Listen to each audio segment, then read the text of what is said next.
রাঙামাটিসহ পার্বত্য চট্টগ্রামের সাম্প্রতিক সহিংসতায় বাইরের ষড়যন্ত্র আছে বলে মন্তব্য করেছেন অন্তর্বর্তী সরকারের স্থানীয় সরকার, পল্লী উন্নয়ন ও সমবায় মন্ত্রণালয়ের উপদেষ্টা এএফ হাসান আরিফ।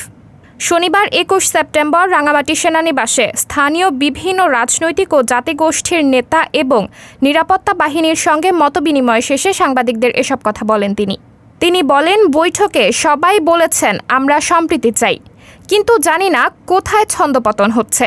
ছন্দপতনের বিষয়ে সবাই একটি বাক্য উচ্চারণ করেছে, সেটি হলো ষড়যন্ত্র। বাইরে থেকে একটি ষড়যন্ত্র হচ্ছে আমাদের এই সম্প্রীতি নষ্ট করার জন্য। এর পেছনে কারা জড়িত সেটা বের করতে একটি শক্তিশালী তদন্ত কমিটি করা হচ্ছে, তাদের দমন করা হবে। হাসান আরিফ বলেন, আলোচনায় একটি বিষয় এসেছে, তা হচ্ছে পার্বত্য চট্টগ্রামের ঘটে যাওয়া ঘটনার জন্য একটি কমিশন গঠন করে তদন্ত কমিটি করা, যেন প্রকৃত দোষীদের বিচারের আওতায় আনা যায়। তিনি আরও বলেন, এখানে কোনো ভেদাভেদ দেখা যায়নি। প্রত্যেকের কণ্ঠে একটি কথা ছিল যে তারা সবাই সম্প্রীতি চায়।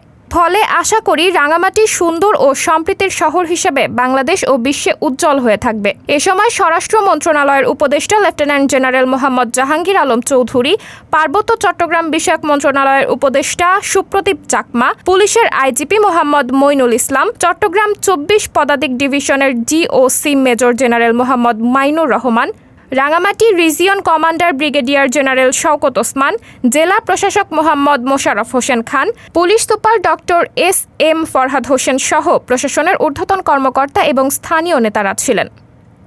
সাবরিনা জলিল, সবার কথা।